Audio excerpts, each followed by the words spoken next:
Comparison is a natural, innate ability for all humans to judge themselves compared to their tribe. But what if this innate concept is the pitfall for so many people's mental health struggles, issues within the current moment, and ultimately the inability to be happy with themselves?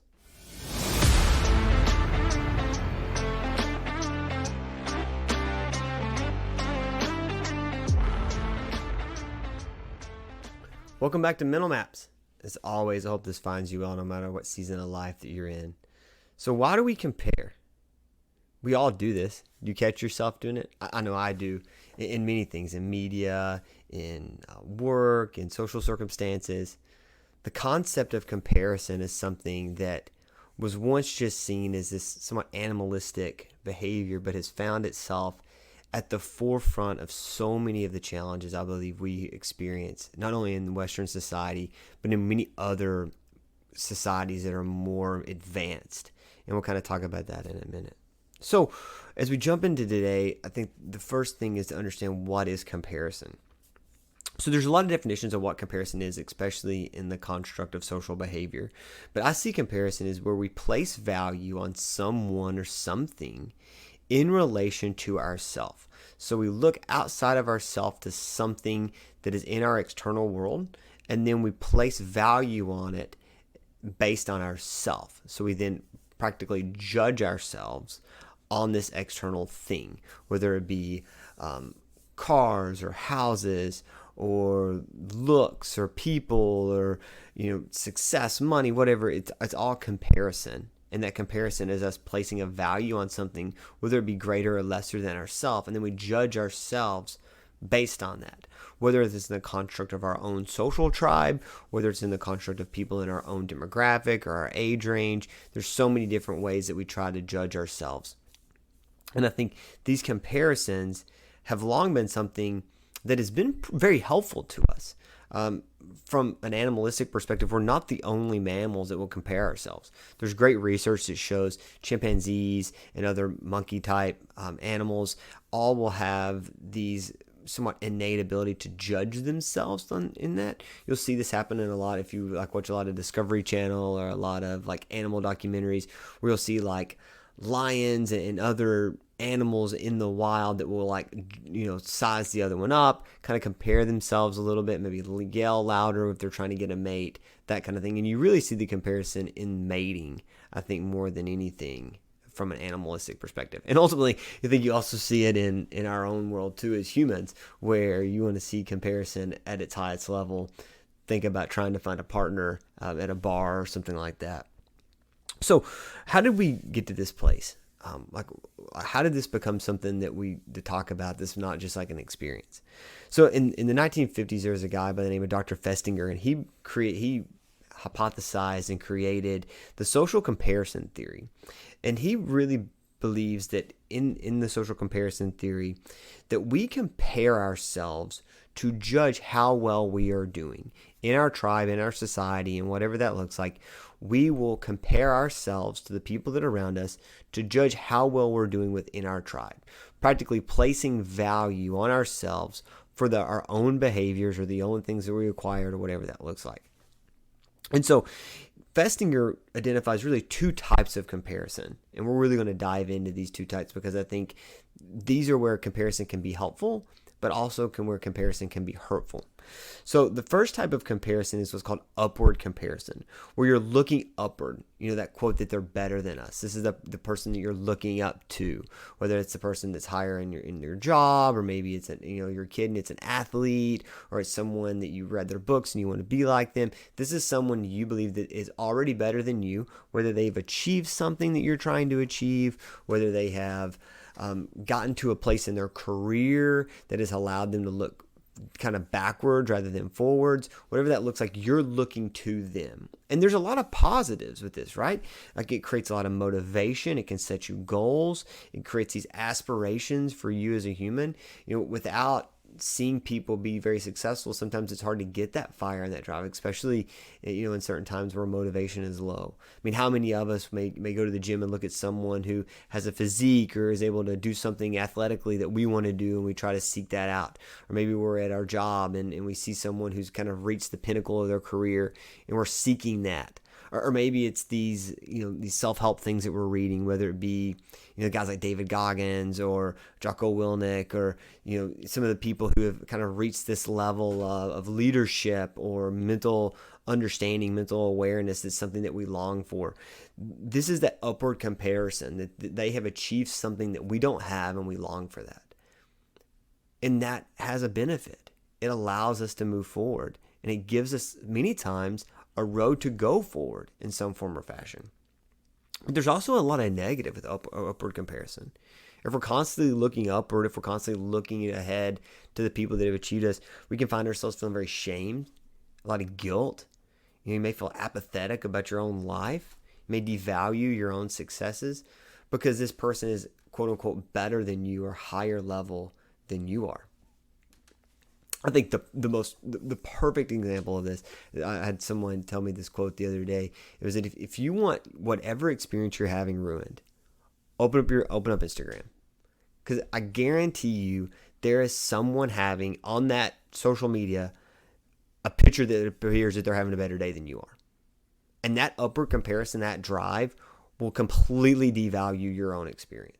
Your own vacation, your own dinner, your own night out with your spouse, your own time at the beach, or your time at whatever it is, whatever you're doing. You want your day ruined, go look at somebody else's stuff, because you are going to have that desire to compare yourself to them. And ultimately, it's going to appear that their day's better than your day actually is, which many times isn't true. And ultimately, your day's been very great. But you find yourself comparing, which leads to a lot of shame and guilt. So this upward comparison that allows us to be motivated and allows us to create goals can turn on us a lot and begin to create these low self-esteem kind of thoughts of that, why can't I be in this place? Why am I not good enough? Why am I behind? I hear that from so many people, in their 20s and 30s of why am I behind right now? Because there's like some dude on Instagram making $1 million on YouTube, and so they feel that they're behind. Or there's someone that's already got their career locked down and they're just killing it. They feel like they're behind. And for many people, they're not behind, but based on the blinders that they have and how they're comparing themselves in their tribe, they feel behind. So that's upward comparison. And we'll come back to that in a minute. The second one is what's called downward comparison. And Festinger says that downward comparison is you look at something or someone that is worse off than you are. And so this is maybe, when you're driving down the road and let's say you have a car and you have a home and you have these basic resources that we have in Western culture, but you see a person who's homeless, looking at them and they are in a much more challenging place than you are as a human. Or maybe you look at someone who's kind of in the trenches of their job where you used to be maybe 10 years ago or 5 years ago, and now you're at a higher level and you look back and be like, man, I remember those times. And the positive of looking downward can be a lot of gratitude. You feel very accomplished that you have these things. You can kind of build up your own self-esteem because based on the self-esteem concept of a token economy, you've achieved more than they have. And so you can feel kind of built up from that. And so looking downward can have a positive benefit of really building the esteem and allowing you to feel very accomplished in your own place. I mean, how easy it is to, just as Instagram will be that upward, you can look downward and you can see like, oh my gosh, somebody's kind of going to work today, had a tough day on their social media posts while you're sitting on a vacation somewhere. So there's an up and down with that. But there's also a negative with downward. And what I see a lot of times in this negative concept, and what Festinger kind of highlights, is that in these negative downward concepts, you find this like narcissism and this grandiosity that you are better off than these people are, and that makes you quote unquote better. You are placing value on another human, which ultimately we as humans don't really have the right to do because we're all still the same humans. We all have the same biology, and so it's very unfair for us to place that value on people. And so when you're looking downward, you'll find this like narcissism, this grandiosity, this I'm better than they are. And so what you'll find is that you've kind of puffed yourself up to a place that isn't authentic and real and is ultimately devaluing that other person. So despite the downward could be very positive for you and build your self-esteem, the side effect could be that it becomes too high. So you have the social comparison. You're evaluating your own self within the context of your tribe to see how well you're doing. And so you look upward to what's the people above you, you look lower, what's the people below you, and then you decide where you kind of fall in your own tribe. And the positives and the negatives with both of those concepts lead us into many of the challenges that we have today. And so I think one of the things that's important is that whether we're looking upward or downward, we know that comparison is really based more on how we perceive ourselves in this world rather than the reward itself. There was a really great study that was conducted in 2014 by Kidia and his colleagues. And what they found in this really cool study is they were looking at the reward system and the concept of comparison. And they found that there's really two concepts in the brain, the ventral striatum and the anterior cingulate cortex, that really play a big role in not only reward, but in the perception of reward and creating meaning and that kind of thing. And we're not going to go into the weeds of the neuroscience. What I thought was really interesting in this is that in the study that they done, they found that people would have elevations in their dopamine based on being better, not the reward. So, for example, they would compare someone who received $10 and $20, and the person who received $20 compared to the person who received $10 would have an elevation in dopamine. But if that person achieved $30, it wouldn't really matter in that way. They'd still have the same elevation in dopamine. They cared more about being better than that other person rather than the reward that they received. They also found that people will find themselves having an increase in dopamine when they read certain scenarios of maybe the protagonist in the scenario being very good and then having something downfall for them. It didn't matter what happened to them, but it was just that they fell in some way. And so as they compared themselves to this person was better than they are as they fell, increase in dopamine because they had this experience. And so what this research found, probably the biggest conclusion that I took away from it, and I think is applicable to what we're talking about today, is that the reward doesn't matter as much as how we perceive ourselves in the world of the social thing that we're looking at. And so knowing that, I think, is really important because it doesn't matter how much we achieve as long as our own judgment about ourselves is ultimately higher than the people that are around you, or at the same par of the people that are around you. That's why you could, that old saying of a big fish in a small pond rather than a small fish in a big pond.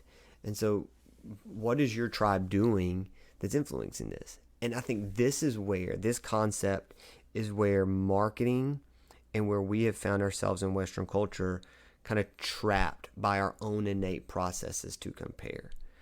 Think about this. We've talked about this on the show before. Have you ever watched a commercial where it didn't end with someone smiling? There is clearly this innate desire for us to compare. There's research to show this, that we will compare ourselves with commercials, with advertisements, whether it be the people in it, whether it be the models in it, we'll kind of size ourselves up to it. Hence one of the reasons, within the whole push of body positivity, that they're trying to create more different bodies in these advertisements, primarily because they need people of all shapes and sizes to relate to the people in those ads. Because if you don't, you're going to judge yourself in a negative way. If I find myself not being able to meet the standard of that person in that advertisement, and I don't believe that product that they're showing is going to make me get there, then I'm not going to buy it. But then if I show someone, okay, yes, me wearing these clothes still makes me look good, and I'm the same size as you are, I'm going to be okay with it, and I'm going to lean into that rather than saying I'm not going to do that anymore because I can't wear their stuff. And you're seeing this across so many domains in our culture. And to a point, that can be helpful at times, right? Like we don't want people to have a lot of shame about themselves. But then there's also some validation in body dysmorphia. That's a lot, and that's not for this podcast. But there are pitfalls in this marketing that has led us to be really unhappy as a society as a whole. As we went back to our Instagram concept before, How many times you open up your Instagram, especially if you like to travel, and there's always all these people who are traveling. And so while you're sitting in your cubicle at work, or you're sitting on the couch at home, or you're stuck in traffic and you're scrolling through this stuff, you find yourself like longing and desiring to be like this person who's adventuring through like Greece or Bali or whatever.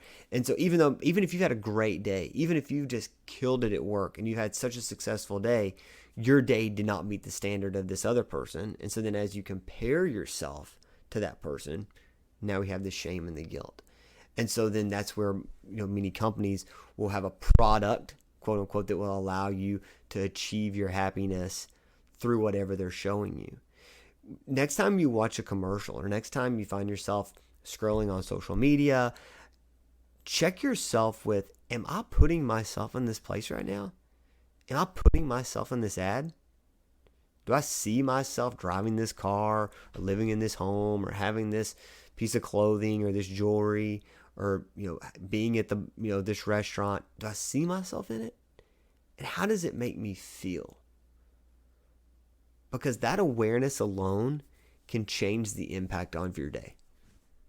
Because if you can just solely understand that you are finding yourself caught in this, ultimately this propaganda that comes from advertising of the social comparison theory, you can keep yourself from having that low self-esteem of the day that you didn't go to that restaurant, or you didn't buy that product, or maybe you're not in a place where you can afford that product, or you're not in a place where you can afford that trip.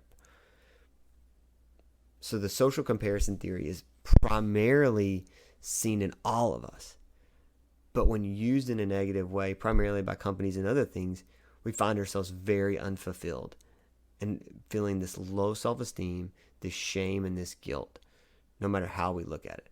It can inspire us, like we said before, but ultimately many of us don't see that, because a lot of the goals that are out there are unobtainable in the short term. Maybe in the long term, but in the short term. I can't leave my office right now and go spend a month traveling through someplace in Europe. I got bills to pay, I got all these things. But if I'm comparing myself to the person who is doing that, I may find myself having shame and guilt. I think another really important concept when we're talking about the pitfalls of the social comparison theory, and just comparison in general, is that it also keeps us from being in the present moment.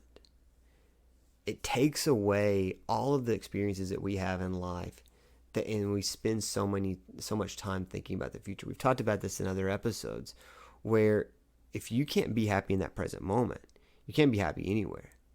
And I think there's more research showing this, that you can be on these journeys to achieve this better than us, this upward comparison, and achieve these things, but still feel very unfulfilled because you didn't do it in the way that was life-giving to you. So there are pitfalls in this social comparison, and we're all doing it all day long. The world around us is kind of hijacking this innate ability of us that we have. And so then the question would be is, how do you keep from doing it? How do you find yourself not chained to the constant valuation of other people in regards to your own self? And I think there's a couple core concepts in it. I think the first one is awareness. As we said before, are you aware that you are comparing yourself to someone else? Many of us live very passively in life sometimes, and so we're just comparing and feeling bad about ourselves, and we don't know why. So why am I comparing myself? And am I comparing myself in a way that's not helpful to me? Do I see it? Do I see myself doing this? The second is, am I using this as a motivator, or if I'm using this as a way to break myself down? Because this upward comparison, which is where a lot of us spend our time, is going to either motivate us to be better in some form or fashion, to achieve something, to pursue something, or it's going to make us feel bad about ourselves. So you got to first be the aware, am I comparing myself? 2, am I doing it from an upward perspective or a downward perspective? And is this motivating me in some way, or is this breaking me down in some way? And so you may think, well, I don't know if, what's the difference between it? Motivation should give you a fire. There should be a drive for you, I want to achieve this. Not from the think of that they have it, but I want to achieve this because this is something I desire that burns inside of me. Whereas the downfall or the pitfalls of it would be this: I'm never going to get to that place, or these people are better than I am, or I'm behind, or I'm not good enough, or I'm a terrible human, or I'm a bad husband, or I'm a bad father, I'm a bad mother, I'm a bad girlfriend, whatever. Like, you're finding yourself placing value on yourself and breaking yourself down, rather than placing value on yourself that this is possible for you to achieve and you can do it. Because that's the huge change in that whole scenario, is that if I'm using it as a motivator, I'm putting enough value on myself that I can achieve it. Where if I am using it to break myself down, I'm putting the value of that I'm not good enough to achieve it. So two very different concepts in that. The second is this impacting my current moment? So if I'm comparing myself, I'm sitting on the beach and I see this person who looks a certain way, or if I'm, getting on social media after my day at work and I'm scrolling around, is this stealing my current moment? Because if it is, it's not very helpful to you. Even in the context of upward comparison for a motivation, while you're at dinner with your significant other, you're out with friends, or you're spending time with your children, there shouldn't be a need to have this more motivation to do better. There should be being able to be in that moment. You need to be in that moment. So is this stealing your experience in that moment? Another way to kind of break yourself from this is being able to celebrate yourself, celebrate your accomplishments and achievements. To be candid, this is something I've always struggled with. Even through all my trainings and different things, you just kind of keep grinding and keep rolling, whether that's Western hustle culture, whether that's, my generation or generations around me, whatever that looks like. I think we all do this a lot, where we won't celebrate our accomplishments. We may give ourselves a high five, but we keep rolling. And so what that does is it creates the opportunity that nothing we do as a human is good enough. And so then therefore we're always looking upward and always seeking that. And so what we'll find is you'll be very unfulfilled no matter what you do. There's great books out there that discuss this. Trip Lanier, who's a men's coach and does a lot of business coaching and different kind of leadership things. He writes a book called This Book Will Make You Dangerous. And he spends a lot of time working with people who have achieved the pinnacle of their careers, but still feel so unfulfilled. And a lot of that is because, one, they either didn't celebrate themselves, or two, they were chasing things that weren't fulfilling to them. So one, celebrate yourselves, but two, when you look upward, is this actually something that's going to fulfill you? Will getting this brand new car fulfill you? Will upgrading your home fulfill you? Will getting that degree fulfill you? There's all these things that we have to weigh every day. Will looking that way fulfill you? So being able to evaluate that thing in itself will allow you to identify if this thing would even truly make you happy. So we have the awareness, we identify the meaning. What does this mean to us? We have this, is this motivation, or is this breaking you down? Is this stealing your moment or not? Am I able to celebrate myself? Do I have gratitude when I see this? If I'm looking downward, am I being grateful? But also having gratitude at the day. We know that gratitude and anxiety cannot exist at the same time. Neurologically, it's impossible to find yourself anxious and grateful, primarily because they work on circuits that are counter to one another. So if I'm grateful for something, I don't feel an absence of something. Whereas anxiety is ultimately a worry or an absence of something. So identifying your gratefulness, those gratefulness journals, identifying 5 things you're grateful for. If you're finding yourself getting into that doom scrolling on social media, or you're finding yourself spiraling out in your thoughts in the gym or on the beach or in the car or whatever that looks like, just quickly naming 5 things you're grateful for, at least will give you a small reprieve and give you time to kind of shift your brain back. And the last one I think was probably the biggest one, is just really monitor the use of social media and other electronic things in the concepts of comparison. Those worlds are so unreal. Those pictures, those experiences. I think a perfect example of this. I was when this happened, I thought to myself, I've got to put this on the show in some form or fashion. And so when I was working on this episode, I was like, oh, this is where it sits. Recently, my wife and I were traveling through the Dominican Republic, and we were just kind of doing different things. And so we were on this boat, actually going out to snorkel and kind of doing an adventure. And while we were there, there was a group of people on the boat with us. And so there were 3 girls that came on the boat, and they were there, and they were having a big time. And so we get on this catamaran, they immediately go to the front, they're taking all their pictures, they're doing all this stuff. And within about 10 to 15 minutes of us being on this boat, I look over, they've already taken their pictures, and all 3 of these girls are out. They are asleep. And they slept for like 98% of this entire adventure. Maybe woke up once or twice.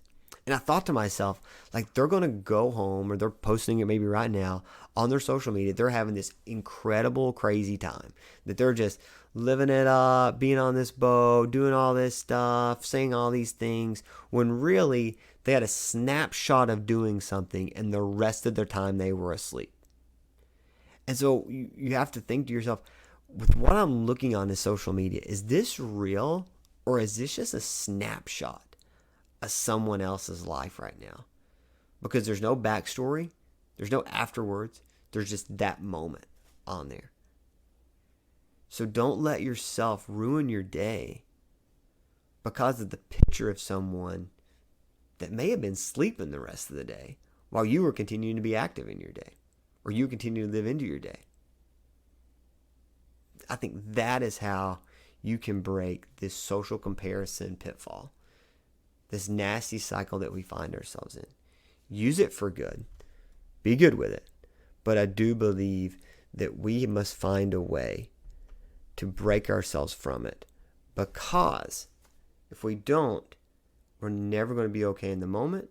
We're never going to find ourselves fulfilled, and we're going to constantly be looking forward or looking backward rather than looking in the moment and finding that gratitude that exists in that moment. So check your thoughts. Check yourself when you start to compare. Find that awareness. Challenge where it's coming from. What does the meaning mean? And use these comparisons as a way to fulfill yourself and not beat yourself down.